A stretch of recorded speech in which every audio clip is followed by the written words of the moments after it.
దేశం పట్ల ఒక ప్రేమ, ఆ భక్తి భావాలు డెవలప్ చేసే విధంగా ఒక జెండా ఎగరేసామో ఫోటో దిగాలనేది కాకుండా ఆ చర్చను జరపాలనే ముఖ్య ఉద్దేశంతో ఈ కార్యక్రమం జరుగుతూ ఉంది. ఈరోజు మనం కూడా 6 మండలాల్లో 6, 7, 8 తరగతుల విద్యార్థులకి శాస్త్రవేత్తలు ఎవరు, వాళ్ళు ఏం కనుగొన్నారని వాళ్ళకి, మరి 9th, 10th లీడర్ అనే మా ఎవరు ఫోన్ అంత అర్జెంట్ అయితే బయటికి మాట్లాడు.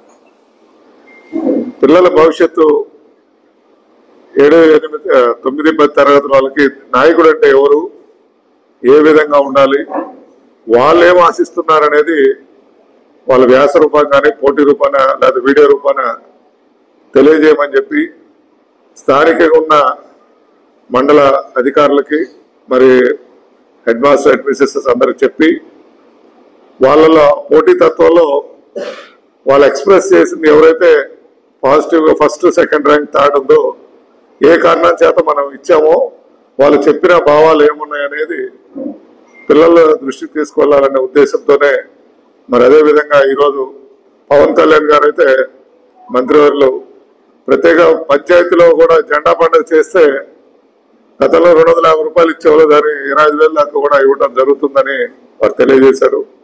మరి మన జాతీయ అధ్యక్షులు నారా చంద్రబాబు నాయుడు గారు, మన ముఖ్యమంత్రి గారు అయితే ఈరోజు చూస్తుంటారు గత పాలనకి ఇప్పుడు పాలనకి దగ్గరగా ఉండే ఆడంబరాలకు దూరంగా ఉంటూ ప్రజలకు ఏం చేయాలి, ఏ విధంగా వెళ్ళాలనేది ఆయన కాంక్ష. కాబట్టి మనందరం కూడా ఆ దశగా కలిసికట్టుగా పనిచేయాలి. ఎందుకంటే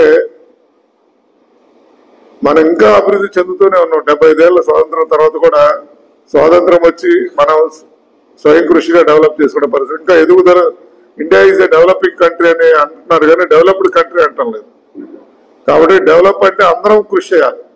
నాకు ఈ దేశం ఏం చేసిందని ప్రతి ఒక్కరు బాధపడకుండా నేనేం చేయగలుగుతున్నాను, నా చేతనైన దాంట్లో 10 మందికి ఏం చేయగలుగుతున్నాను అనే ఒక ఆలోచన వచ్చినప్పుడే ఈ దేశం బాగుపడి తప్ప ఎంతసేపు నేను ఏ విధంగా దేశంలో వచ్చే ఆదాయాలు తినాలి, నా దేశము నాకేం చేసిందని ప్రశ్నించే తత్వం కాకుండా నేను ఈ దేశానికి ఏం చేశాననే ఒక ఆలోచనతో అందరూ పనిచేయాలని కోరుకుంటూ మరి ఈ ప్రోగ్రామ్ ని ప్రారంభించవలసిందిగా బీజేపీ నాయకులను కోరుకుంటున్నాను.